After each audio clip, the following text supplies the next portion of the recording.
ሰላም ውድ ዩቲዩብ ቻናል ተከታታዮች እንደምቆያችሁ ዛሬ በአዲስ ቪዲዮ መጣናል። በዛሬው ቪዲዮ የምንመለከተው ከዚህ በኋላ መጪው ክረምት ነው። ስለዚህ በክረምት ሰዓት ዲሻችን እንዳይበላሽ እንዴት አድርገን ቅድመ ጥንቃቄ ማድረግ ያለብን የሚለውን ዛሬ አሳያችኋለሁ ማለት ነው። ከፊት ለፊቴ የምትመለከቷቸው ሁለት ሳተላይቶች ናቸው። የመጀመሪያው ማለትም ትልቁ ናይል ሳት የተሰራ ሲሆን ሁለተኛው ደግሞ አረብ ሳት የተሰራ ነው። ያው በዚህ አጋጣሚ የነዚህ ሁለቱ ሳተላይቶች ዳይሬክሽናቸው ያው የሚመሳሰል ነው፣ ተመሳሳይ ነው። የዚህኛው ትንሽ አረብ ሳት ከናይል ሳት ከዲሾ ኋላ ሆነን ወደ ግራ ካደረግን በኋላ ከፍ በመናረገው ሰዓት ሳተላይቱን እናገኘዋለን ማለት ነው።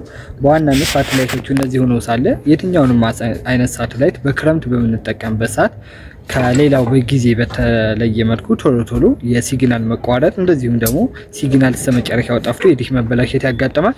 ስለዚህ እንደዚህ አይነት ችግሮችን እንዴት አድርገን በዘላቂነት መፍታት እንችላለን የሚለው ነው ማሳያችሁ። የመጀመሪያው እነዚህ ሲግናሎቹን ከፍ ለማድረግ ወይም ደግሞ በክረምት ሰዓት እንዳይቋረጥብን መጀመሪያ ማድረግ ያለብን ነገር ዲሹ ስቴብል ቦታ ላይ መቀመጥ አለበት። ያ ማለት የእግሮች የተቀመጡበት ቦታ ላይ አስቸጋሪ ቦታ ከሆነ ክረምት በሚሆንበት ሰዓት ዝናብ አለ፣ ሁለተኛ እንደገና ንፋስ ስለሚኖር ቶሎ ብሎ ዲሹ ካለበት ቦታ ያንቀሳቅሰዋል ማለት ነው። ስለዚህ መጀመሪያ ላይ ማድረግ ያለብን ዲሾች የሚቀመጡበት ቦታ ማስተካከል አለብን። በተለይ እንጨት ላይ ተክለን የምንሰቅል ከሆነ እንጨቱ በደንብ ማጥበቅ አለብን ማለት ነው። እንደዚሁም ደግሞ ጣራ ላይ ከሆነ በትክክል መያዝ አለበት ማለት ነው። ስቴብል የሆነ ቦታ ላይ ቢቀመጥ የተሻለ ኳሊቲም ለማምጣት ይረዳናል። እንደዚሁም ደግሞ ዲሹ ቶሎ አይበላሽም ማለት ነው። የመጀመሪያው እሱ ማስተካከል አለብን።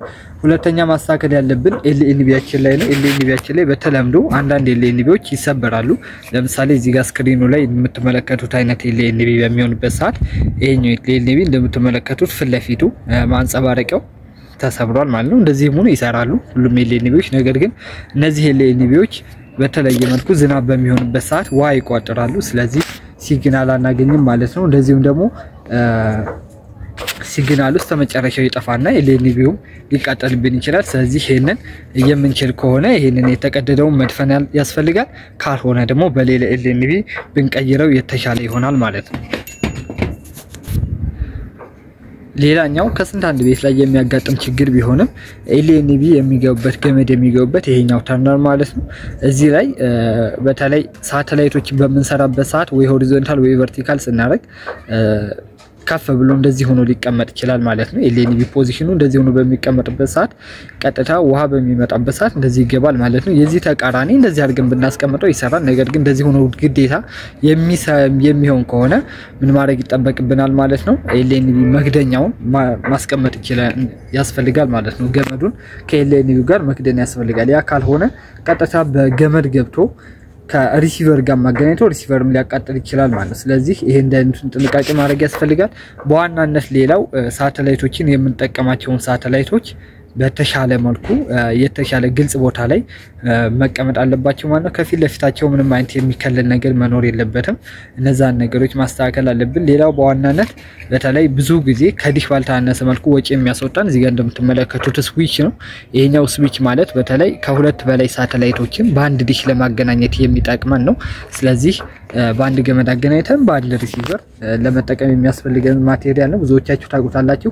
ስለዚህ በዝናብ ሰዓት ይህ ስዊች ይበላሽብናል ማለት። ስለዚህ ተጨማሪ ወጪ ያስፈልጋል ማለት ነው። ይሄ ደግሞ ከተበላሸ በገመድ የሚገባ ከሆነ ወደ ሪሲቨር ወይንም ደግሞ ወደ ገመዶቹ ሊገባብን ይችላል። ስለዚህ ኤልኤንቢ ሊበላሽ ይችላል። ይሄን ነገር መጠንቀቅ ያስፈልጋል ማለት ነው። በዋናነት በተለይ ገመድ ትርፍ የሚኖረን ከሆነ ስዊቹን ዝናብ የማይገባበት ቦታ ላይ ብናስቀምጠው የመጀመሪያው ተመራጭ ነው። ካልሆነ ደግሞ እዚህ ጋር አሁን በማሳያችሁ መልኩ እንደዚህ ያደርጋችሁ በሃይላንድ ውስጥ በማስገባት ብታስቀምጡትም ከዝናብ በደም ይከላከላል ማለት ነው። ይሄንን ከናንተ ደግሞ ከዚህ የተሻለ መልኩ ልትሰሩት ትችላላችሁ። ያው ሃይላንዱን ተቆርጦትና መሃል ላይ ስዊቹን ካስገባችኋት በኋላ እዚህ ጋር እንደምትመለከቱት በመቀጠል ከጫፍና ከጫፍ ገመዶቹን አስገብታችሁ ማስገባት ትችላላችሁ ማለት ነው። ይሄ ስዊቻችንን ውሃ እንዳይመታው ይረዳናል ማለት ነው። ስለዚህ ደግሞ ስዊቻችን ለረጅም ጊዜ እንድንጠቀምበት ያደርጋል። ካልሆነ ስዊቹ ሙሉ በሙሉ ሊበላሽ ይችላል ወይም ደግሞ ስዊች ፖርት እየመረጠ ሊያነብብን ይችላል ማለት ነው። ለምሳሌ 4 ሳተላይት የምንጠቀም ከሆነ በዚህ ምክንያት ሁለቱ ሰርተው ሁለቱ ላይ ሰራ ይችላል፣ እንደዚህም ደግሞ ሙሉ በሙሉ ላይ ሰራ ይችላል። ስለዚህ ስዊቻችንን በዚህ አይነት መልኩ ማጠቀም እንችላለን ማለት ነው። በዋናነት ዝናብ እንዳይመታው የምናደርግበት ሜተድ ይሆናል። ስዊቻችን በዚህ አይነት መልኩ መጠቀም ትችላላችሁ።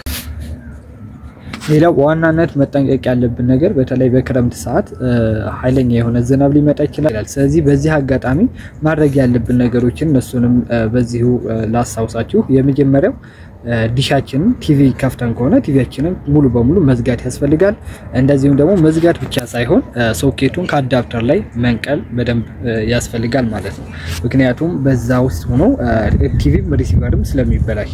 ሁለተኛው እንደዚህ አይነት ዝናብ በሚዘንብ ሰዓት እንደዚሁም ደግሞ አየሩ በሚያስቸግርበት ሰዓት ምን ማድረግ አለብን? ቲቪውን ብንዘጋውም የቴሌቪዥኑን እና ሪሲቨሩን ከነቀልን በኋላ የዲሹ ገመድ የሚገባበትን ሪሲቨር ጋር የሚገኘበት መንቀል ያስፈልጋል።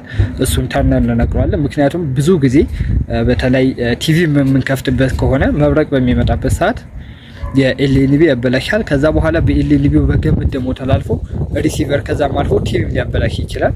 ስለዚህ እንደዚህ አይነቱ ነገር ችግር ለማስቀረፍ ምን ማድረግ ያስፈልገናል? በመጀመሪያ የዲሹንም ገመድ መንቀል ያስፈልጋል ማለት ነው። ከዛ በኋላ ድንገት እንደዚህ አይነት ነገር ቢከሰት ራሱ የሚያገኝብን ኤልኢዲ ብቻ ወይ ገመድ ብቻ ይሆናል ማለት ነው። ወደ ሪሲቨር ከዛም አልፎ ወደ ሌሎች ዲቫይሶች አይሄድም ማለት ነው። ስለዚህ በዚህ አይነት መልኩ መጠቀም እንችላለን። በዋናነት ይሄንን ክረምት ዲሻችን ሳይበላሽ በጥሩ ጥንቃቄ ለመውጣት ዲሻችንን አሪፍ የሆነ ቦታ ላይ መቀመጥ ያስፈልገዋል።